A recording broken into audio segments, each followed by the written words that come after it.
తాకట్లో ఉన్న మీ బంగారాన్ని విడిపించి ఆ రోజు ఆన్లైన్ రేటుకి కొంటాం. Sharma gold company. నమస్కారం, వెల్కమ్ టు సుమన్ టీవీ. నేను గీతాంజలి. ప్రస్తుతం మనతో పాటు ప్రముఖ జ్యోతిష్యులు బ్రహ్మశ్రీ నందిభట్ల శ్రీహరి శర్మ గురువు గారు ఉన్నారండి. వారు గత 15 సంవత్సరాలుగా 30,000కు పైగా జాతక పరిశీలన చేసినటువంటి అనుభవం కలిగిన నిష్ణాతులు. వారితో మాట్లాడి ప్రస్తుతం జరుగుతున్నటువంటి అంశాలు కొంత భయాందోళనకు గురి చేస్తున్నాయనే చెప్పుకోవాలి. ప్రాణ నష్టం ఎంతగా ఉంది, ప్రయాణాలు మరీ ముఖ్యంగా భయపడాల్సి వస్తుంది. ఎక్కడికన్నా వెళ్ళాలన్నా ఇదివరకు మనం ఆలోచించే వాళ్ళం, ఫ్లైట్ అయితే సేఫ్, ట్రైన్ అయితే సేఫ్, బస్ అయితే సేఫ్, లేకపోతే మన సొంత కార్లలో మన బండి మీద వెళ్తే సేఫ్ అనుకునేవాళ్ళం. ఇప్పుడు ఎక్కడ సేఫ్టీ లేని పరిస్థితి. బయట అడుగుపెట్టిన వాళ్ళం గమ్యస్థానాలకు చేరుతామో లేను అని ఒక భయం ఉంది. ఇది ఎవరినో భయపెట్టాలని కాదు, ఎందుకు ఇలా జరుగుతోంది, మనవంతుగా మనం ఏం చేసి వీటిని నివారించవచ్చు, రాబోతున్నటువంటి కాలం ఎలా ఉండబోతోంది, గురుగారి మాటల్లో విని తెలుసుకుందాం. గురుగారు నమస్కారం అండి. వాగర్థావివ సంపృక్తౌ వాగర్థ ప్రతిపత్తయే జగతః పితరౌ వందే పార్వతీ పరమేశ్వరౌ ఆదిత్యాయ చ సోమాయ మంగళాయ బుధాయ చ గురుశుక్రశనిభ్యశ్చ రాహవే కేతవే నమః. శృంగేరి జగద్గురు పీఠాధిపతులకి, కంచి పీఠాధిపతులకి నమస్కారములు తెలియజేసుకుంటూ కార్యక్రమాన్ని ప్రారంభిద్దాం.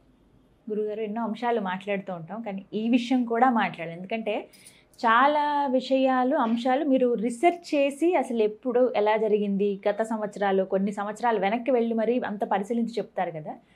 ఈ 2025 ఎందుకంటే ఇంత దారుణంగా ఉంది అసలు?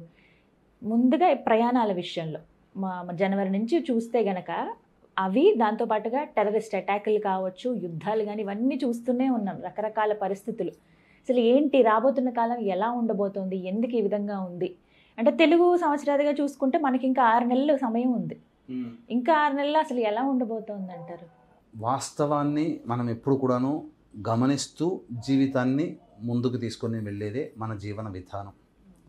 అందుకనే చెప్తూ ఉంటానమ్మా, మన సనాతన ధర్మంలో మూఢనమ్మకము అనే దానికంటే కూడా ప్రతి విషయాన్ని కూడా శాస్త్రానికి లోబడి ప్రతి విషయాన్ని అన్వయింప చేసుకుంటూ మన జీవితాన్ని ముందు నడుపుకోవాలి. పూర్వకాలంలో ఇదే చేశారు. అందున శాస్త్రాన్ని నమ్మేటువంటి విషయంలో ప్రతి మాసంలో కానీ చేయాల్సినటువంటి పుణ్యతిథులు, అందుకే పుణ్య కార్యక్రమాలు పెట్టింది ఇందుకోసమేనమ్మా. ఒకప్పుడు విపత్తులు అంటే ఉన్నాయి, కానీ ఆ విపత్తుల నుంచి తట్టుకుని నిలబడగలిగినటువంటి తరము మన తాత ముత్తాతలు. కానీ ఈ తరంలో సైన్స్ టెక్నాలజీ అనేటువంటిది పెరిగిన తర్వాత మానవుడు చేయాల్సినటువంటి తన ధర్మము, అంటే ఒక మనిషిగా పుట్టిన తర్వాత తన జీవన విధానంలో ఆచరించవలసినటువంటి నియమాలు అనేటువంటివి ఆచరించలేకపోవడం, తద్వారా గ్రహాల యొక్క ప్రభావం విపరీతంగా ఉండడం, ఇవన్నీ మనం గమనిస్తున్నాం. తద్వారా కలిగేటువంటి విపత్తులు అంటే ఈ వీక్షించేటువంటి మన సుమన్ టీవీ ప్రేక్షకుల్లో కంటికి కనబడేదే సైన్స్, ఒప్పుకుంటాం. అదే నిజము, సైన్సే చాలా గొప్పది, అందులో సందేహం లేదు. కానీ మన శాస్త్రము కూడా అంతకన్నా అతీతంగా ఉన్నది. దాన్ని లోతుపాతులను గమనించి దాని యొక్క మంచిని మనం గమనించుకొని దాన్ని స్వీకరిస్తే తప్పేముందమ్మా. ఇప్పుడు ఎవరైనా పూజలు కానీ ఇలాంటివన్నీ ఆచరిస్తున్నారంటే పుణ్యాన్ని సంపాదించుకోవడం. పుణ్యం అంటే ఏంటి? ఇలాంటి విపత్తులు ఏవైతే ఉంటాయో ఆ విపత్తుల ప్రభావం మన మీద పడకుండా ఉంటుంది. ఒకప్పుడు ప్రపంచవ్యాప్తంలో మన భారతదేశము ఆచరించింది కాబట్టే అనాదిగా సంస్కృతి విధానాలతో గొప్పగా ఉంది. ఇలాంటి నియమాలు ఆచరించినటువంటి దేశాల్లో ఎన్ని నాగరికతలు సమసిపోయాయి. ఈజిప్ట్ నాగరికత, మెసపటోమియా నాగరికత, సుమేరు నాగరికత, ఎన్ని నాగరికతలమ్మా, ఒకటా రెండా? గ్రీకు నాగరికత, అసలు గ్రీక్ అనేటువంటి దేశం అలెగ్జాండర్ గురించి గొప్పగా చెప్పుకోవడమే గ్రీకు దేశస్థుడు. కానీ ఆ గ్రీస్ దేశం ఇప్పుడు పరిపాలిస్తున్న ప్రపంచాన్ని. ఎందుకనంటే మనము మన సనాతన ధర్మం ఆచరించడం వల్ల ఇలాంటి గొప్పదైనటువంటి జీవన విధానం మనకుంది. కమింగ్ టు ద పాయింట్, అంటే ఇప్పుడు మనం చూస్తున్నట్లయితే అనేక వరుస ప్రమాదాలు అనేటువంటివి జరుగుతున్నాయి. మంచి ఉంది, చెడు ఉందమ్మా. నవగ్రహాలలో వాహన కారకుడు శుక్రుడు. ఈ శుక్రుడు పాపగ్రహాల ప్రభావముతో ఎప్పుడైతే ఉన్నా, పాపగ్రహాల వీక్షణ ఉన్నా, చాలా మటుకు ఆకస్మికమైనటువంటి ప్రమాదాలు తలెత్తుతాయి. ఇప్పుడు నడుస్తున్నటువంటి గ్రహ సంచారంలో ఆ శుక్రుడు ఊహించలేదు. రాహుగ్రహ ప్రభావము, కుజగ్రహ ప్రభావము ఎప్పుడైతే ఎక్కువగా ఉంటుందో తద్వారా తీవ్రవాద కార్యకలాపాలు, అంటే ఒక అంధమైనటువంటి విశ్వాసము, అంటే అంధభక్తి అని అంటారు కదా, అంటే ఒక తీవ్రమైనటువంటి ఆలోచన విధానంతో ఉన్నవాళ్ళు పెట్టరేగిపోతారు. తద్వారా ఇబ్బందులు. వరుస ప్రమాదాలలో అగ్ని ప్రమాదాలు ఎక్కువగా జరిగి వాహనాలు తుడిచిపెట్టుకుపోవడం, ఎక్కువగా వాహనాలు యాక్సిడెంట్స్కి గురవ్వడం, పొలాల్లోకి వెళ్ళిపోవడం, ఇవి మనం తరచూ చూస్తున్నాం. ఇది శుక్రగ్రహ ప్రభావము జరుగుతున్నటువంటిది. అలాగే ఇప్పుడు మనం చూస్తున్నట్లయితే భయానకమైనటువంటి వాతావరణం. నిన్న ఢిల్లీలో ఆత్మాహుతి దాడి అని అంటున్నారు. తీవ్రవాదుల యొక్క చర్య ఉంటుంది, ఇన్వెస్టిగేషన్లో చెప్తామని అన్నారు. కానీ పొద్దునకి తెలిసింది ఏంటంటే ఒక ఆత్మాహుతి దాడి అనేటువంటి ఇది టెర్రరిస్టుల పని అని చెప్పవచ్చు. మనం గమనించుకున్నట్లయితే గురుగ్రహము అనేటువంటిది చాలా డైనమిక్ రోల్ అనేటువంటిది పోషిస్తుంది ఇటువంటి వాటిలో. నవగ్రహాలలో అత్యంత శుభకరుడు గురువు. ఓకే, ఈ గురువు యొక్క ప్రభావము ప్రధానంగా మన జీవన విధానంలో చూసుకున్నట్లయితే ప్రస్తుతం 2025 సంవత్సరం నుంచి మొదలుకొని 2033 సంవత్సరం వరకు కూడా ఈ గురువు చాలా డైనమిక్ రోల్ పోషిస్తున్నాడు. అంటే ఒక్కొక్క రాశిలో గురువు సుదీర్ఘంగా సుమారు 370 రోజుల పాటు ఉంటాడు. అంటే ఒక రాశి మొత్తము ప్రవేశం చేసిన దారభ్యత ఆ రాశి నుంచి మళ్ళీ ఇంకొక రాశికి వెళ్ళడానికి 370 రోజులు పడుతుంది. సంవత్సరం దాకా పడుతుంది. ఇందులోనే వక్రగమనము ఇది అన్నీ కూడా ఉంటాయి.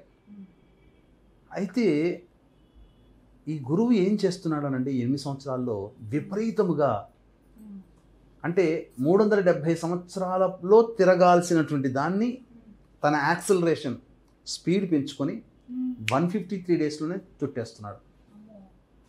అంటే 153 రోజుల్లోనే మళ్ళీ ఇంకొక రాశికి వెళ్ళిపోతున్నాడు. మళ్ళీ అక్కడ కొన్ని రోజులు ఉంటున్నాడు, మళ్ళీ వెనక్కి వస్తున్నాడు, మళ్ళీ ముందుకు వెళ్ళిపోతున్నాడు, మళ్ళీ అక్కడ కొన్ని రోజులు ఉంటాడు, వెనక్కి వస్తాడు, మళ్ళీ దాంతో ముందు రాశికి వెళ్ళిపోతున్నాడు. అంటే ఏంటి, స్పీడ్గా పరిగెత్తుతున్నాడు. అంటే దీనివల్ల అనేకమైనటువంటి ప్రభావాలు అనేటువంటివి ఉంటాయమ్మా. అనేక ప్రభావాలు, దుష్ఫలితాలు ఉంటాయి, సత్ఫలితాలు కూడా ఉంటాయి. మరి గురువు వల్ల ఎలాంటి ఫలితాలు చూస్తారంటారు? ఎవరిపైన ఎక్కువ ప్రభావం ఉంటుందంటారు? గురువు అతిచార ప్రభావం అనేటువంటిది యుగ యుగాల నుంచి ఉందమ్మా. ద బిగ్గెస్ట్ బ్యాటిల్ వార్ అని అంటే మహాభారత యుద్ధ సమయంలో కూడా గురువు అతిచారంలో ఉన్నాడు. అతిచారం అంటే ఏంటి అనేది చాలామంది కూడా రావచ్చు. మారుతున్నాడు అని అంటే అర్థమవుతుందేమో, అతిచారం అంటే అర్థం కాదు. అతిచారం అని అంటే గురువు ప్రవేశించిన రాశి నుంచి మళ్ళీ ముందు రాశికి వెళ్ళిపోవడం, ఉండాల్సిన టైం కంటే స్పీడ్గా నడిచి వెళ్ళిపోవడం అతిచారం. ఇలా ఉన్నప్పుడు ఏమవుతుందనంటే ఎవరినో సంతృప్తి పరచడానికి, ఒకరి సంతృప్తి కోసం ప్రపంచవ్యాప్తంగా కొన్ని దుస్సంఘటనలు జరుగుతాయి.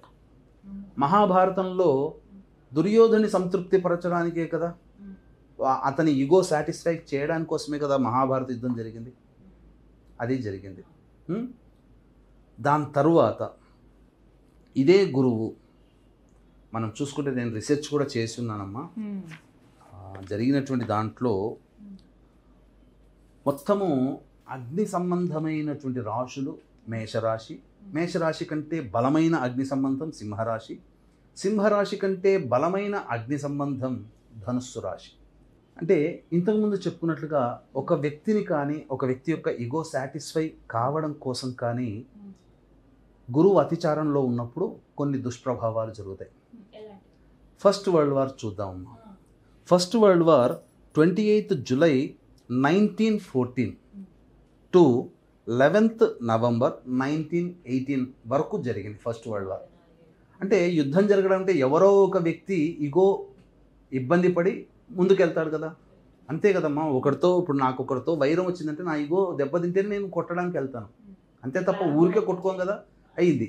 కానీ ఈ మధ్యలో 1916 అనేది చాలా మేజర్ రోల్ అనమాట ఆ ఇయర్. అందులో గురువు అతిచారము 1916వ సంవత్సరంలో అగ్ని సంబంధమైన రాశి అయినటువంటి సింహంలో ఉన్నాడు. అందుకని ఎక్కువ ప్రమాదము జరిగి ఎక్కువ మంది అంటే లక్షల్లో చనిపోవడం జరిగింది. ఇక సెకండ్ వరల్డ్ వార్ కనుక చూస్తే, సెకండ్ వరల్డ్ వార్ 1 సెప్టెంబర్ 1939 నుంచి 2 సెప్టెంబర్ 1945 మధ్యలో జరిగింది. గురువు అతిచారము అగ్ని సంబంధమైనటువంటి ఒక రాశి మేషరాశి. 1941లో ఈ గురువు అతిచారముతో మేషరాశిలోకి ప్రవేశం చేయడం జరిగింది. ఆ కారణం చేత ఆపరేషన్ బార్బరోస్ అనేటువంటిది United state of Soviet Russia కదమ్మా, ఆ రష్యా ఎంటర్ అయింది. తర్వాత అదే సంవత్సరంలో పెర్ల్ హార్బర్ అనేటువంటిది ఆ సందర్భంగా అమెరికా ఎంటర్ అయింది సెకండ్ వరల్డ్ వార్లోకి. 1941లో 1939 నుంచి 1945 మధ్యలో 1941లో గురువు అతిచారంలో ఉన్నాడు. దీనివల్ల ఏంటనంటే మనం తెలుసుకోవాల్సినటువంటి గత చరిత్ర ఏంటంటే కొనసాగింపు దశగా గురువు అతిచారం ఉపయోగపడుతుంది. ఇప్పుడు మనం ఎలా దీన్ని అప్లై చేసుకోవాలి అనేటువంటిది చూసుకుంటే ఇప్పుడు మనకు టెర్రరిస్ట్ అటాక్స్ జరిగినాయి. పెహల్గాం కావచ్చు, ఇంకంతకుముందు జరిగినటువంటి దాడులు కావచ్చు. వాటన్నిటిలో ఆపరేషన్ సింధూర్ అనేటువంటిది మనం స్టార్ట్ చేసాం ఈ సంవత్సరం. 1 చేసాము, 2 కూడా చేసాం, 3.0 కూడా స్టార్ట్ అయిపోతుంది. ఎందుకంటే గురువు అతిచారంతో కర్కాటక రాశిలోకి ఉన్నాడు. కరెక్ట్గా మీరు 11 నవంబర్ ఈ రోజునే గురువు అతిచారంలో నుండి వక్రీకరించి ఉన్నాడు. నిన్నటికి నిన్న బాంబ్ బ్లాస్ట్ ఢిల్లీలో జరిగింది, ఆత్మాహుతి దాడి ఇది జరిగింది. సో గురువు వక్రీకరించి ఉన్నదానికంటే కూడా తన సహజ స్వభావంగా రుజుమార్గంలో వెళుతూ అతిచారంలో ఉండడం వల్ల మేలు జరిగింది. గురువు అతిచారంలో ఉండగా మేలు కూడా జరిగిందమ్మా. ఏంటండి? రైట్ బ్రదర్స్ విమానాన్ని కనుగొన్నారు. ప్రపంచంలో ప్లేగు వ్యాధితో చాలామంది చనిపోతూ ఉంటుంటే, మశూచి వ్యాధి చనిపోతూ ఉంటే, ఆ గురువు అతిచారంలో ఉండగానే పెన్సిలిన్ ఇంజెక్షన్ కనుక్కోవడం జరిగింది. ఈ రోజున ఏ చిన్న దెబ్బ తాగినా ఫటక్కున పోయి మనం పెన్సిలిన్ ఇంజెక్షన్ చేసుకుంటున్నాం. ఇంకొకటి చెప్పమంటారా, చాలామంది తెలుసుకోలేనటువంటిది అంటే కళ్ళ ముందు సాక్ష్యాలు కనబడుతున్నా గమనించలేం, మనం అర్థం చేసుకోలేం. కానీ ఇప్పుడు నేను చెప్పాను అనుకోండి, నిజమే కదా అని అంటాం. ఇప్పుడు మీరు గురువు అతిచారంలో ఉన్నప్పుడు మంచి జరిగింది ఎలా అని చెప్పి మీకు ఒకటి చెప్తాను. ఇప్పుడు మన సంబంధించినటువంటి హైదరాబాదీ మొహియుద్దీన్ అనే వ్యక్తి ఇంకొక 2 యూపీ వాళ్ళతో కలిసి ఒక రంగు రుచి వాసన లేని రసాయనాన్ని తయారు చేసి అసలు పెద్ద ఎత్తున ప్రసాదాల్లో కలిపి హిందువుల్ని చంపాలి అని చెప్పేసేసి అనే ఆలోచన భగ్నం జరిగింది కదమ్మా. గురువు అతిచారంలో ఉన్నాడు కానీ రుజుమార్గంలో ఉన్నాడు.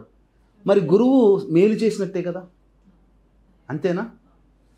ఇంకొకటి, మొన్నటికి మొన్న దాదాపు 1000 కిలోలు 3000 కిలోల యొక్క ఎల్ఈడి అంటే బాంబ్ బ్లాస్టర్లు ఉపయోగించే మూల పదార్థము పట్టుబడడం జరిగింది, డైనమైట్స్.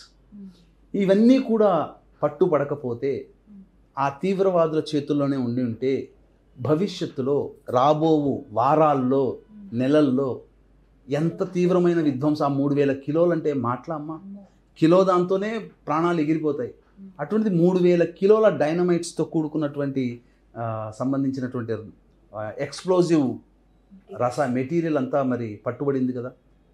మరి ఈ గురువు అతిచారంలో ఉండగా ఇది జరిగింది కదా, మంచే కదా మన భారతదేశానికి ఇది. కానీ చెడు అనేటువంటిది కూడా మనకు తక్కువ మొత్తంలో, అంటే బాంబ్ బ్లాస్ట్లో 1-2 చనిపోయినా ప్రాణ నష్టమే, కానీ 10 మందిలో 10ల సంఖ్యలో 100ల సంఖ్యలో చనిపోలేదు. కాబట్టి ఇక్కడ జరిగేటువంటిది ఏంటంటే గురువు అతిచారంలో ఉండగానే మంచి జరుగుతుందమ్మా, మంచి. కానీ వీక్షించేటువంటి ప్రేక్షకులు కూడా అనేక ప్రసార మాధ్యమాలలో మీకు చాలా డిస్టర్బ్డ్గా అనిపిస్తాయి. గురువు అతిచారంతో పోతున్నాడు, చాలా ఇబ్బందులు పెడతాడు అని చెప్పేసి. కానీ అవన్నీ నమ్మకండి. కొన్ని సందర్భాల్లో మాత్రమే గురువు అతిచారము ప్రమాదకరము. ఈ అతిచారము వల్ల మనం గమనించుకుంటే వెరీ పాండమిక్ సిచ్యుయేషన్ మనం ఎదురు చూసినటువంటిది కరోనా టైంలో. ఆ కరోనా టైంలో కూడా అతిచారముతోనే, గురువు అతిచారం అంటే ఉన్నదానిని ఎక్కువగా వ్యాపింప చేయడము. కాబట్టి అది టెర్రరిజం భావం కావచ్చు, లేకపోతే ఇంకేదైనా ఒక వ్యక్తి యొక్క ఈగో సాటిస్ఫాక్షన్ కోసం. ఇప్పుడు అమెరికాలో జరుగుతున్నటువంటి ట్రంప్ది తీసుకోండమ్మా, జరుగుతుంది ఏందమ్మా, అతన్ని సాటిస్ఫై చేయడం కోసమే కదా ప్రపంచ దేశాలన్నీ కూడా ఇప్పుడు యుద్ధాలు ఏమన్నా ఆగుతున్నాయి. ఎక్కడైనా అన్రెస్ట్ అనేటువంటిదే ఉంది తప్ప ఎక్కడైనా ప్రశాంతత ఉందా? మన భారతదేశం చూసినా బంగ్లాదేశ్, పాకిస్తాను ఇదే. ఆఫ్ఘనిస్తాన్తో పాకిస్తాన్కి చైనాకి ఇబ్బందే.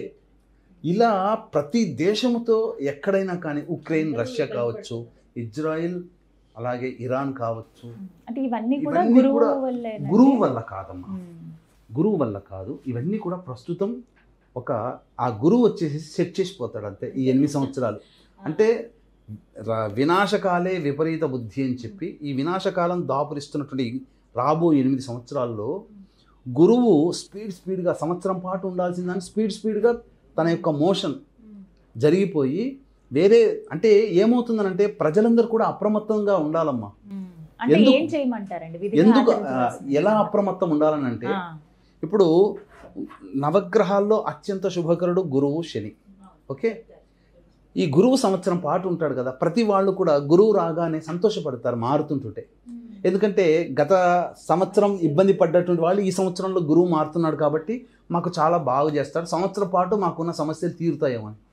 కానీ వాళ్ళ ఆశలు అడియాసలు అయ్యేటట్టుగా 150 రోజుల్లోనే ఆ రాశిని చుట్టేసేస్తున్నాడు, ముందుకెళ్ళిపోతున్నాడు. దానివల్ల ఒకే సంవత్సరంలో 2 రకాలైనటువంటి ఫలితాలు, మంచి చెడు సమానంగా జరుగుతూ ఉంటుంటాయి. అంతేకాకుండా నవగ్రహాల్లో గురువుతో పాటుగా శనిగ్రహం కూడా చాలా ప్రధానమైన పాత్ర.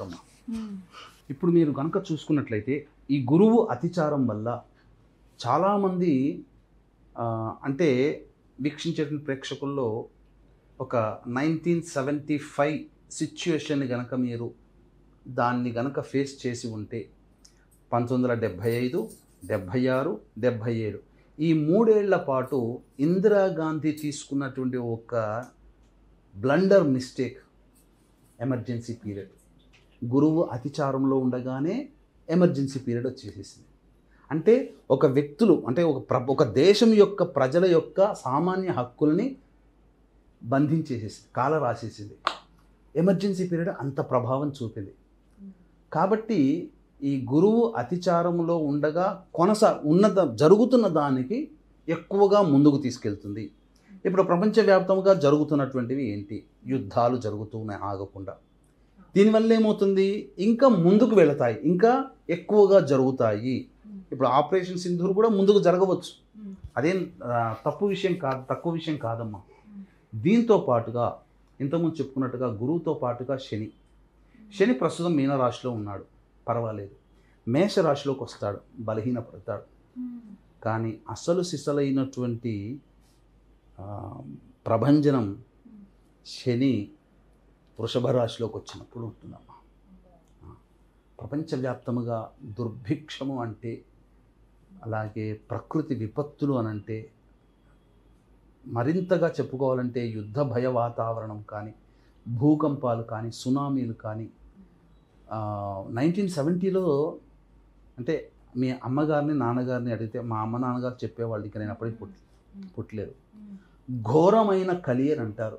అంటే అన్నం దొరికేది కాదట. అంటే వాళ్ళు ఎలాంటి వాళ్ళంటే చింత చెట్టు గింజల్ని, చింత చెట్టు ఆకుల్ని మరిగించి దాన్ని తీసుకున్నారంట. అంటే మట్టిలో మట్టిని కూడా తిన్న రోజునంట, అన్నం దొరక్క, అనావృష్టి. అంటే అంత ఘోరమైన కలి 1970 నుంచి 1974 వరకు వాళ్ళు చవి చూశారు. పెద్దవాళ్ళు 1970లో ఉన్న వాళ్ళైతే తెలుస్తుంది. ఒక 50 ఏళ్ళు కాదమ్మా, 60 ఏళ్ళు అంటే చిన్నపిల్లలు అవుతారు అప్పటికి. 1970 అంటే ఒక 70-80 ఏళ్ళు ఉన్న వాళ్ళైతే 1970లో జరిగినటువంటి దుష్ప్రభావాన్ని వాళ్ళకి జ్ఞాపకం ఉంటుంది. ఘోరమైన కలి. ఇలాంటి కలి అంతా కూడా చూసినట్లయితే ఇప్పుడు 2030వ సంవత్సరం ఏప్రిల్ 16 నాడు వృషభ రాశిలోకి వస్తాడమ్మా. వృషభ రాశిలోకి వచ్చిన తర్వాత అప్పుడు ఉంటుందమ్మా ప్రపంచవ్యాప్తముగా. అసలు నేను చాలా చూస్తున్నాను. ఇది దశరథుడి కాలంలో జరిగింది. దశరథుడు ఈ యొక్క సంబంధించినటువంటి దుర్భిక్షం అనేటువంటిది శని వృషభ రాశిలో, అందున రోహిణీ నక్షత్రంలో ఉన్నప్పుడు చాలా ప్రభంజనాన్ని సృష్టిస్తారు. ఆ సిచ్యుయేషన్ ఎప్పుడు ఉంటుందనంటే 25 మార్చ్ 2031 నుంచి 29 సెప్టెంబర్ 2031 ఆ మధ్యకాలంలో ఉంటుందమ్మా. ఆ మధ్యకాలంలో గురువు కూడా కరెక్ట్గా ఈ సంబంధించినటువంటి వృశ్చిక రాశిలో ప్రవేశంలో ఉంటాడు. అప్పుడు శనిని చూస్తుంటాడు. గురు శనులకి పరస్పర వీక్షణ ఉంటుంది. గురువు అతిచారంతో ఉండేటువంటి సందర్భం. ఇంకా మనము చాలా మటుకు ఇబ్బందులు ఎదుర్కోక తప్పదు. ఎవ్రీ 30 yearsకి ఒకసారి జరిగేటువంటి వినాశనమే 2031కి 30 సంవత్సరాలు వెనక్కి వేసుకుంటే 2000 సంవత్సరం. అప్పుడు Y2K ప్రాబ్లం వచ్చింది. అంటే కంప్యూటర్లు కానీ అన్నీ కూడా ప్రపంచవ్యాప్తంగా కమ్యూనికేషన్ ఆగిపోతుందేమో అంత భయం. ఆ Y2K ప్రాబ్లమ్ని ఎవరైతే ఇప్పుడు చూసేటువంటి ప్రేక్షకుల్లో మెయిన్ ఫ్రేమ్స్ అని ఒక సబ్జెక్ట్, దాని మీద ఎక్కువగా రీసెర్చ్ చేసి ఆ గండం నుంచి గట్టెక్కించారు. ప్రపంచవ్యాప్తంగా సంక్షోభం ఏర్పడింది. Y2K ప్రాబ్లం అని అంటారు దాన్ని. ఆ 2000 నుంచి 30 సంవత్సరాలు వెనక్కి వెళ్ళండి, 1970. ఇప్పుడు మనం కింద చెప్పుకున్నటువంటి ఘోరకలి. మళ్ళీ 70 నుంచి ఒక 30 సంవత్సరాలు వెనక్కి వెళ్ళండి, 1940. అంటే ఏందమ్మా, సెకండ్ వరల్డ్ వార్ మధ్యలో ఉన్నాం అప్పటికి. ఆ 40 నుంచి 30 సంవత్సరాలు వెనక్కి వెళ్ళండి, 1910. ఫస్ట్ వరల్డ్ వార్కి సంబంధించినటువంటి దగ్గరలో ఉన్నాం. ఇలా గమనించుకుంటే ఎవ్రీ 30 years మీరు ఒకసారి వెనక్కి వెళితే ఆ ఇయర్ని టచ్ చేస్తే నేను ఏమీ చెప్పేది ఏమీ కూడా రాంగ్ ఇన్ఫర్మేషన్ కాదు. అన్నీ కూడా గూగుల్లో వెతికితే దొరుకుతాయి. అవన్నీ కూడా ఇన్ఫర్మేషన్. కాబట్టి రాబో ప్రమాదాల గురించి భయపడడం కంటే దేవతా ఆరాధన. ఎందుకనంటే మచ్చుకి కొన్ని నేను రీసెర్చ్ ఇంకా ఉన్నది, భవిష్యత్తులో ఇంకొక మంచి వీడియో, చాలా పరిపూర్ణమైనటువంటి రీసెర్చ్తో చేసేటువంటి వీడియో చేద్దామమ్మా. మచ్చుకి కొన్ని చెప్తాను. ఏంటంటే 18 అక్టోబర్ 2025 కర్కాటకంలో, 2 జూన్ 2026కి మళ్ళీ సంబంధించి జనవరిలో మళ్ళీ మిథునంలోకి వచ్చేసేస్తాడు. మిథునంలోకి వచ్చేసేసి 2 జూన్ 2026కి కర్కాటకంలో, మళ్ళీ 31 అక్టోబర్ 2026 అంటే కర్కాటకంలో జూన్ నెలలో ప్రవేశం చేస్తాడు. 31 అక్టోబర్ 2026కి సింహంలోకి వెళ్ళిపోతున్నాడు. 5 నెలలు, 2 జూన్ నుంచి 31 అక్టోబర్ అంటే June, July, August, September, October, రమారమి 5 నెలలు. తరువాత పోనీ అక్కడ సింహంలోకి ఉండి 25 జనవరి 2027కి అంటే నవంబర్, డిసెంబర్, జనవరి 3 నెలలు సింహంలో ఉండి మళ్ళీ కర్కాటకంలోకి వచ్చి వెళ్ళిపోతున్నాడు. అక్కడ మళ్ళీ 26 జూన్ 2027 వరకు సింహంలోకి ఉండి 26 జూన్ కదమ్మా, July, August, September, October, November, మళ్ళీ 5 నెలలు కరెక్ట్గా ఉంటాడు. 26 నవంబర్కి మళ్ళీ కన్యలోకి వస్తున్నాడు. అంటే ఒక రాశిలో ఎలా అంటే ఇది చెప్పుకుంటూ పోతే లిస్టు చాలా పెద్దగా ఉంటుంది, ఓపిక వీక్షించే ప్రేక్షకులకు కూడా ఉండదు. ఇలా ఒక రాశిలోకి ఇలా వెళ్తున్నాడు, అందులో ఒక 5 నెలలు ఉంటున్నాడు, మళ్ళీ ముందుకు వెళ్ళిపోతున్నాడు, మళ్ళీ అక్కడ 2-3 నెలలు ఉంటాడు, మళ్ళీ ఈ రాశికి వచ్చేసేస్తాడు, మళ్ళీ ఆ రాశిలోకి వెళ్ళిపోతాడు. తర్వాత మళ్ళీ అక్కడి నుంచి ఇంకో 5 నెలలు ఉండి అటు వెళ్ళిపోతాడు. అంటే చాలా స్పీడ్తో ప్రయాణిస్తున్నాడు. దీనివల్ల ప్రపంచవ్యాప్తంగా అన్రెస్ట్ అనేటువంటిది పెరిగిపోతుందమ్మా. తద్వారా కొన్ని ఇబ్బందికర పరిస్థితులు అనేటువంటివి తప్పవు. అంతేకాకుండా భవిష్యత్తులో జరిగేటువంటి మంచి కూడా చెప్తానమ్మా. మన భారతదేశానికి గురువు యాక్సిస్ చాలా స్ట్రాంగ్గా ఉంది. కాబట్టి నాకు తెలిసి ఈ యొక్క కర్కాటక రాశిలో గురువు ఉన్నప్పుడే ప్రపంచవ్యాప్తంగా విశ్వగురు స్థానానికి చేరుకోవడము, లేకపోతే ఎన్నాళ్ళ నుంచి ఎదురు చూస్తున్నటువంటి భద్రతా మండలిలో బాగా చోటు సంపాదించుకోవడము, లేకపోతే భద్రతా మండలి కంటే కూడా అతిపెద్దదైనటువంటి గ్రూపు భారతదేశం నేతృత్వంలోనే ఏర్పడడము జరుగుతుంది. తర్వాత అన్నిటికంటే ఆత్మనిర్భర్ భారత్ అనేటువంటిది మన దగ్గరనే ఎక్కువగా మేధావులు తయారయ్యి ప్రపంచాన్ని శాసించే విధంగా మనం తయారు కావచ్చు. ఇంకా చెప్పాలి అని అంటే గురువు ఏమేమి కంట్రోల్ ఆయన దగ్గర ఉన్నాయంటే ముఖ్యంగా ఎడ్యుకేషన్లో చాలా మార్పులు వస్తాయమ్మా. మన దరిద్రం ఏందనంటే అసలు మన హిందువులు మనల్ని పరిపాలించలేక కారణం చేత స్వాతంత్రం వచ్చిన తర్వాత కూడా మౌలానా అబ్దుల్ కలాం ఆజాద్ అనే ఎవరో మినిస్టర్గా ఉన్నారని చెప్పి అంటారు. అంటే దాని ద్వారా ఏమైపోయింది, మనం చరిత్ర అంటే మొఘల్సు, తర్వాత ఫ్రెంచ్, డచ్ వారు, Portuguese, England, east India company, Britain. చరిత్ర అంటే ఇవే. వాళ్ళు ఏం చేశారు, వాళ్ళ యుద్ధాలు, వీళ్ళు ఏం చేశారు అంతవరకే తప్ప అంతకన్నా ముందున్నటువంటి అద్భుతమైనటువంటి చరిత్రని మన వాళ్ళు ఏదో అక్కడక్కడ మాలాంటి వాళ్ళు చదువుకోవడం, వీడియోలు చేయడం ద్వారా వినడం తప్ప విద్యార్థులకి తెలియదు. There may be a reforms in education. మొత్తం అసలు చరిత్ర కూడా మొత్తం మారిపోయే అవకాశాలు ఉంటాయి. ఇక ఇటువంటి ఈ చెత్తని వీళ్ళు పరిపాలించారు, వీళ్ళు రుమాలు కుట్టి సంపాదించుకున్నారు, ఇది చరిత్ర కాదు. అసలు చరిత్ర ఇది అంతా కూడా కల్పితమైనటువంటిది. అంటే ఏంటి, మసిబూసి మారేడుకాయ చేశారు మన చరిత్ర. అసలు మన భారతీయ సనాతన చరిత్రని చిన్నప్పటి నుంచే పిల్లలకు బోధించే విధానంలో భాగంగా ఎన్సీఆర్టీ పుస్తకంలో కావచ్చు, ఇంకా అనేక రకాలుగా మార్పులు వస్తాయి. విద్యా విధానంలో సమూలమైన మార్పులు గురువు ఈ అతిచార ప్రభావంలో మనం గమనించవచ్చు. కానీ గురువు సింహరాశిలో ఉండగా 2026 ఆ సందర్భంగా తీవ్రమైనటువంటి ఇబ్బందులు అనేటువంటివి ఉంటాయి. ఈ సంబంధించిన ఎప్పుడమ్మా 2026లోనంటే సింహరాశిలో అంటే 31 అక్టోబర్ 2026 నుంచి నవంబర్ డిసెంబర్ 2027 జనవరి వరకు కూడా ప్రపంచవ్యాప్తంగా అన్రెస్ట్ ఉండి యుద్ధాలు ఎక్కువగా జరిగే అవకాశం ఉంటుంది. మంచి కూడా జరుగుతుంది. గురువు సంబంధించినటువంటి దాంట్లో ముఖ్యంగా క్యాన్సర్కి కారకుడు కదమ్మా. ప్రపంచవ్యాప్తంగా క్యాన్సర్ రోగాలతో బాధపడేటువంటి వాళ్ళకి ఒక వ్యాక్సిన్ రావడం ఆల్రెడీ వచ్చేసిందని అంటున్నారు. ఇంకా బహుళ విధానంతో కూడుకున్నటువంటి వ్యాక్సిన్ రావడం క్యాన్సర్ రోగగ్రస్తులకి భరోసా. అలాగే షుగర్ వ్యాధికి కూడా కారకుడు, థైరాయిడ్ వ్యాధికి కూడా కారకుడు. ఇటువంటి వ్యాధులకి సంబంధించినటువంటి సంపూర్ణమైనటువంటి విధానం వస్తుంది. ఎడ్యుకేషన్ సిస్టంలో మార్పులు వస్తాయి.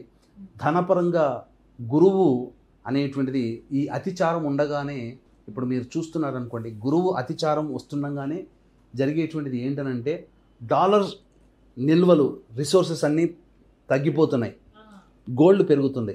గురువు బంగారానికి కారకుడు కాబట్టి ఎక్కువగా బంగారము అక్వైర్ చేయడం అనేటువంటిది జరుగుతుంది. ప్రపంచవ్యాప్తంగా అన్ని దేశాలు ఈ 8 సంవత్సరాల పాటు బంగారాన్నే కొనుగోలు చేస్తాయి. గుర్తుపెట్టుకోండి, డాలర్ని కాదు. డాలర్ మొత్తం పోలరైజేషన్ అయిపోతుంది. ఇలా ఇంకా చెప్పాలి అంటే అనేక మంచి మంచి సంఘటనలు కూడా జరుగుతాయమ్మా. చెడు సంఘటనలు మాత్రం యుద్ధాలు అనేది తప్పదు. 2031 మార్చి నుంచి సెప్టెంబర్ 25 వరకు, 2031 సెప్టెంబర్ వరకు, ఏప్రిల్, మే, జూన్, జూలై, ఆగస్ట్, సెప్టెంబర్, ఈ 6 నెలలు మాత్రం చాలా దుర్భిక్షాన్ని మనం భవిష్యత్తులో ఫేస్ చేయక తప్పదు. కాబట్టి కొన్ని నియమాలు అనేటువంటివి పాటించాలి. దీన్ని దృష్టిలో పెట్టుకునే ఈ గురువు అంటే గురువు ఏం నేర్పుతాడంటేనమ్మా, చేయాల్సినటువంటి పరిహారాలు కూడా కొన్ని ఉన్నాయమ్మా. గురువు చేయాల్సినటువంటి, గురువు అతిచారంతో ఉన్నాడు కాబట్టి ఎక్కువ కాలం ఉండడు కాబట్టి నువ్వు ఎక్కువ కాలము ఆశగా పెట్టుకోకు. గురువు నేర్పేటువంటి విధానం ఆశలు పెట్టుకోకూడదు. ఎప్పుడు అనుకున్న పని అప్పుడు చేసుకుండాలి. నువ్వు ఈరోజు జిమ్కి వెళ్ళి నేను నా బాడీని ఫిట్నెస్ చేయాలంటే ఈ రోజు నుంచే ప్రారంభించాలి. నేను ఈ రోజు నుంచే ప్రారంభించి నాకు ఇంకా సంవత్సరం టైం ఉంది కదా, నాకు ఇంకా తర్వాత చేస్తాను, ఎగ్జామ్స్ నేను హిట్ చేసుకుంటాను అంటే కాదు. ఈ రోజు నుంచే చేయాలి. ఏ పనైనా కానీ ప్రతి దాంట్లో స్పీడప్ ఉండాలి. ఆలస్యం చేసామంటే దాని యొక్క ఇంపాక్ట్, నెగిటివ్ ఇంపాక్ట్, గురువు ప్రభావం మన మీద పడి మనం చేయలేము. కాబట్టి ప్రతి దాంట్లో కూడా ప్రోయాక్టివ్నెస్తో మనం ముందడుగు వేస్తూ ఉండాలి. తద్వారా మనం చక్కగా ఆ గురువు ఇచ్చేటువంటి మంచి ఫలితాన్ని మనం పొందవచ్చు. అందుకని ఇక్కడ గురువు అనేటువంటి దానికి సంబంధించి చూసుకుంటే దీన్ని దృష్టిలో పెట్టుకునే నాకు ఎప్పుడైతే ఈ గురువు అతిచార ప్రభావంలో వచ్చేటువంటి దుష్పరిణామాలు, సత్పరిణామాలు అనేటువంటి కలుగుతున్నాయో, మానవులకి మన తరపు నుంచి ఏదైనా కానీ ఒక రక్షణ కవచం. ఎందుకంటే అన్నీ అందరూ చేసుకోలేరు. ఇప్పుడు నేను ఇల్లు కట్టుకోవాలంటే నాకు తెలిసినా నేను మేస్త్రీలను పెట్టుకోవాల్సిందే, పెయింట్ వేసుకోవాలంటే పెయింటర్ని వాళ్ళు పిలిపించాల్సిందే, ఈ బల్ల నేను తయారు చేసుకోవాలని ఆఫీస్ కంటే నేను బల్ల తయారు చేసే కార్పెంటర్ని పిలిపించుకోవాల్సిందే. అన్నీ మనం చేయలేం. కాబట్టి దీన్ని దృష్టిలో పెట్టుకునే మన పీఠం ఆధ్వర్యంలో ఇక 8 సంవత్సరాల పాటు కూడా ప్రతి నెల సర్వదోష నివారణ పూజల హోమాలు చేయాలని నేను గత 2 రోజులుగా దీని గురించి రీసెర్చ్ చేస్తున్నాను. ఆ సందర్భంగా నా తరపున నా భారతదేశంలో జన్మించే వాళ్ళకి ఈ యొక్క రక్షణ కవచంగా మాత్రం, ఎందుకంటే అందులో దత్తాత్రేయ హోమం ఉంటుంది, మృత్యుంజయ హోమం ఉంటుంది, రుద్ర హోమం ఉంటుంది, కాలభైరవ హోమం ఉంటుంది, సుదర్శన హోమం ఉంటుంది, లక్ష్మీ మూలమంత్ర సంపుటిత లక్ష్మీ సూక్త హోమం ఉంటుంది, లక్ష్మీ గణపతి హోమం ఉంటుంది, మహాగణపతి హోమం ఉంటుంది. ఇలా అనేక రకాల ఇంకా చాలా మంచి దివ్యమైనటువంటి దేవతల యొక్క హోమాది కార్యక్రమాలు చేయించడం జరుగుతుంది. తద్వారా వాళ్ళకి ఏంటంటే ప్రతి నెల ఒక పుణ్యతిథి రోజున మనం చేయించడం జరుగుతుంది. తద్వారా ఆ పూజల్లో నమోదు చేసుకున్నటువంటి వాళ్ళకి, వాళ్ళ కుటుంబానికి రక్షణ ఎక్కడికి పోయినా ఆ దేవత అనుగ్రహం ఉంటుంది. గురువు అంటేనే దానమమ్మ. కాబట్టి వీలు కుదిరినప్పుడల్లా దానాది కార్యక్రమాలు చేయాలమ్మా. ఇక దాచుకోకూడదు. డబ్బు దాచుకునే రోజులు పోయాయి, వద్దు. డబ్బు కన్నా మన ప్రాణం ముఖ్యం. కాబట్టి మన పిల్లల సౌఖ్యం ముఖ్యం. కాబట్టి మనం సంపాదించిన దాంట్లో ప్రతిరోజు చేయమని కాదు, నెలకి 1-2-3 సార్లు అయినా కానీ మనం వాలంటరీగా వెళ్ళి ఏదన్నా కొన్ని పనులు వృద్ధాశ్రమంలో కానీ, అనాథలకి కానీ, వాళ్ళకి ఏది అవసరమైతే, ఎవరికి ఏది అవసరమైతే అది దానం చేయడం ఉత్తమం. ఇక దత్తాత్రేయ ఆరాధన, గణపతి ఆరాధన చక్కగా చేయాలి. అంటే గణపతి ఆరాధన అన్నప్పుడు ఎప్పుడు కూడా గణపతికి ప్రార్థన చేసుకోవడం. దత్తాత్రేయ ఆరాధన, గురు ఆరాధన అనేసరికి చాలామంది అజ్ఞానంతో ఇప్పటికీ కూడా కొంత యూట్యూబర్స్ చేసినటువంటి పుణ్య కార్యక్రమాల వల్ల అసలు దత్తాత్రేయుడి కంటే దత్త స్వరూపంగా భావించబడేటువంటి వ్యక్తులకి గుళ్ళు కట్టి, గోపురాలు పెట్టి, శటగోపాలు పెట్టి పూజలు అభిషేకాలు చేస్తున్నారు. అవన్నీ కాదమ్మా. అసలు దత్తాత్రేయుడు అంటే దత్తాత్రేయుడే. ఆయన్ని ఆరాధన చేయాలి. గురు చరిత్ర అంటే దత్త చరిత్రే. ఇంకేదో అక్కల్కోట్ మహారాజ్ చరిత్ర, మాణిక్ ప్రభు చరిత్ర చదివితే గురు చరిత్ర కాదు. దత్తాత్రేయ చరిత్ర అంటే దత్తాత్రేయుడే. దత్త స్వరూపము కాదు. దత్త స్వరూపం ఎప్పటికీ సమానము కాదు. కాబట్టి ఇప్పుడు ఏదైనా ఒక గొప్ప వ్యక్తి ఉన్నాడు, ప్రైమ్ మినిస్టర్ అయ్యాడు. ఇప్పుడు మోదీ క్రెడిబిలిటీ ఆయన వాళ్ళకు సంబంధించిన వాళ్ళకు వస్తుందా? ఆ స్వరూపానికి రాదు. ఎవరి స్వరూపం వాళ్ళదే. కాబట్టి అసలు చెప్పాలి అని అంటే మాయ అసలు దైవాన్ని వదిలి దైవం కాని పిశాచ రూపంలో తిరుగుతుండేటువంటి వ్యక్తులని దత్తస్వరూపంగా భావిస్తూ, అంటే మానవుడిగా పుట్టి మానవుడిగా మరణించిన వాడు మళ్ళీ ఇంకెక్కడో పుడతాడు. అదేమీ జన్మ రాహిత్యమైనటువంటిది కాదు మానవుడిగా పుట్టిన తర్వాత. అటువంటి మానవుడిగా పుట్టినటువంటి వ్యక్తికి గుళ్ళు గోపురాలు కట్టి పూజలు చేయడం, అభిషేకాలు చేయడం హాస్యాస్పదం, ఒక పిచ్చితనం. అంటే తెలియక, ఒక అజ్ఞానం. కొంతకాలం పోయిన తర్వాత అసలు అంటే ఇదంతా కూడా ఈ గురువు అతిచారంలో ఉండగానే ప్రజలందరికీ కూడా జ్ఞానోదయం అవుతుంది. అసలు దైవాన్ని జరిగే మంచి అంటే ఏదనంటే ఇక అట్లాంటి గుళ్ళు ఉండవు, ఇక సమూలంగా పోతాయి. ఒకప్పుడు సంతోషమాత రాలేదమ్మా, విపరీతంగా పూజలు చేశారు. ఇప్పుడు ఎక్కడో ఒక చోట ఆరాధన చేస్తున్నారు కానీ పిచ్చిగా ఆరాధన చేయట్లేదు. అట్లాగే ఈ పిచ్చితనం అనేది గురుస్వరూపంగా భావించబడేటువంటి బాబాల ఆశ్రమాలు, బాబాలకి పాదపూజ చేయడాలు, బాబాల ఆశ్రమాలకు వెళ్ళడాలు, ఇవన్నీ కూడా చేయకూడదు. దత్తాత్రేయుడు అంటే దత్తాత్రేయుడు, ఈశ్వరుడు, అమ్మవారు, విష్ణు భగవానుడు, గణపతి, సుబ్రహ్మణ్య స్వామి, వీళ్ళందరూ దేవతలు కారా? వాళ్ళకి మించిన దేవతలా ఇంకేమన్నా? వాళ్ళ తర్వాతనే కదా. పైగా ఏ పురాణంలో చెప్పబడినటువంటి కలియుగంలో మాయమ్మ అంటే మనిషి నిజంగా తనకు సంబంధించినటువంటి దేవత ఆరాధన చేస్తే పుణ్యం పెరుగుతుంది. ఈ కలియుగంలో పాపమే పెరగాలి, ధర్మం అది. కాబట్టి నిజమైన దేవతల్ని ఆరాధన చేయకుండా ఇటువంటి పనికిరాని వ్యక్తులని పూజించడం ద్వారా వాళ్ళకి ఏ పాపం మంచి ఏం జరగదు. అందువల్ల ఎక్కడ వాళ్ళు అక్కడ వాళ్ళు జ్ఞానోదయమై కలియుగంలో కనువిప్పు కలుగుతుంది. మన తాత ముత్తాతలు ఈ బాబాల్ని ఈ ఆశ్రమాలకు వెళ్ళి పాదపూజ చేశారా? ఈ అవధూత స్వరూపం, అవధూతలను అవధూతగా చూడాలి, అవధూతిని దైవంగా చూడడం ఏంటి? ఇదంతా హాస్యాస్పదం. కులదేవత, గ్రామదేవత, ఇంటి దేవత వీళ్ళని పూజించారు అంతవరకే. ఈ అవధూతల్ని గుళ్ళు గట్టి పూజలు చేయడం ఏంటి? అవధూతే కావచ్చు కాక ఒక మంచి మాటలు చెప్పిన వాడు ఎవడే. ఇప్పుడు మీరైనా మంచి మాటలు చెప్పినా మీరు ఒక యోగినినే, తప్పేం లేదు. కానీ మీకు గుళ్ళు గట్టి పూజ చేయడం అనేటువంటిది, హారతులు వేయడం అనేటువంటిది ఎంతవరకు దైవ సమ్మతం? అంటే నువ్వు దైవాన్ని కూడా ధిక్కరించే స్థాయికి ఎదిగినందుకు రూపం అది. కాబట్టి ఎవరి యుగోకో స్టార్ట్ చేశారు కర్నూల్లో గుళ్ళని. దేవుడి గుడి కాకుండా బాబాల ఆశ్రమాలు ఇవన్నీ కూడా కర్నూల్లో మొట్టమొదటిగా స్టార్ట్ చేశారు. ఇక ఈగో సాటిస్ఫాక్షన్ కోసం వచ్చి ఉన్నారు. కాబట్టి అసలు దత్త స్వరూపం, దత్త చరిత్ర అంటే గీతా ప్రెస్ వాళ్ళది చెయ్యాలి. దత్తాత్రేయ ఆరాధన చెయ్యాలి. కాలభైరవుడు, ఎందుకంటే కాలాన్ని శాసించేవాడు. ఆ కాలభైరుని యొక్క అనుగ్రహం ప్రతిరోజు గణపతి స్తోత్రము, దత్త అష్టకము, కాలభైరవాష్టకము ఇవన్నీ ప్రతిరోజు పాటించాలమ్మా. ఇక నుంచి మొదలుకొని ఈ 2025 నుంచి 2033 వరకు ఎవరైతే ఇప్పుడు చెప్పినటువంటి విధానాన్ని అనుసరించి వాళ్ళ జీవితంలో ఒక భాగం చేసుకుంటారో వాళ్ళు, వాళ్ళ కుటుంబం, ఆ కుటుంబం ఉన్న ప్రాంతము, ఆ ప్రాంతం ఉన్న రాష్ట్రము, దేశము సుభిక్షమే బాగుంటుంది. ఎటువంటి ఇబ్బందులు కలగకుండా దైవం మనల్ని రక్షిస్తుంది అని చెప్పవచ్చు. చక్కగా చెప్పారు చివరి మాట. అందరూ విధిగా ఇది ఆచరించుకోవాలి, పూజలు చేసుకోవాలి, ప్రతినిత్యం దైవనామస్మరణ ఉండాలి. ధన్యవాదాలు గురుగారు. సర్వం శ్రీ ఉమామహేశ్వర పరబ్రహ్మార్పణమస్తు.